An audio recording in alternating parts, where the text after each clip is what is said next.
I was up and out my mother's house at 17. Been a grown-ass married man ever since. Family reunions I'm talked about but never seen.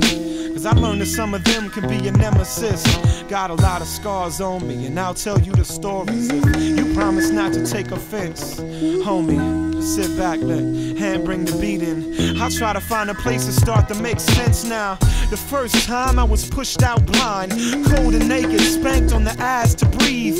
An immigrant from heaven on earth with a work visa. I announced myself with gasping screams. Before blight and white supremacy heisted my innocence, I was living out life behind the picket fence. Happy-go-lucky, scared of no one, with only the exception I'm allergic to the sun. Didn't know I had an image that a camera couldn't capture. 100% I lost manufacture, but then came the laughter and outsider battered, picket fence shattered. I saw myself as a bastard tag-along, harassed and spat upon by the children of slave masters who passed it on. The saddest songs have been sung at the hands of who I call a race from hell. It's a disgrace from hell. Fell face first in the self-hate, burst into tears when I'd hear my own hellish name cursed. If I seem timid, it's only because every mirror that I saw back then had the earth's ugliest human being in it.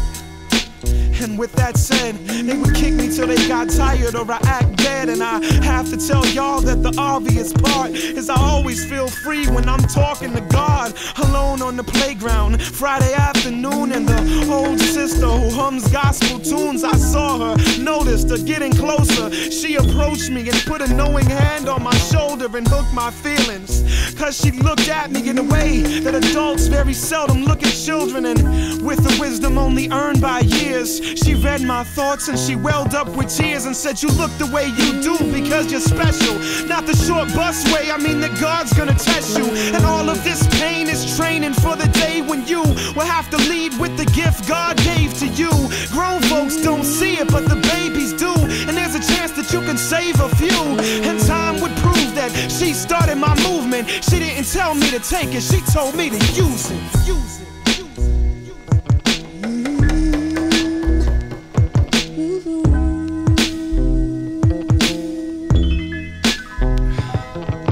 Second time, Papa ripped the womb open early and exposed me to the coldness of life prematurely. Where mom's love used to live, now housed denial. And when that decayed, it made her bitter and spiteful. But me and my runaway, we share something special. Rolling to the sunset, could barely touch the pedals. No strings attached, screaming, fuck Geppetto. We may live in the gutter, but we cling to each other. A week before my son came, I caught a bad bounce and had to step to mom with my hands out. And mama proved the two of us could not live in that house. She lied to the police so they would throw us in the streets. And separating from you is something I feel I must do. It's not that I don't love you, it's more that I don't trust you. It's been a year since I've seen a living relative, and it's just now that I'm starting to live. But while I'm sitting here, choking on tears, wishing I didn't care, feeling all alone in this hemisphere, I swear upon everything I hold dear. And then my wife come near, and I hear a voice whisper in my ear, you're going through all of this because you're special. Not no superstar shit, I mean that God had to test you. And all of this pain has been training for the day when you will lead us with the gift God gave to you. Your parents might not see it, but your babies do. And there's a chance that you can save a few. And time would prove that she started my movement. She didn't tell me to take it, she told me to use it. So I use it.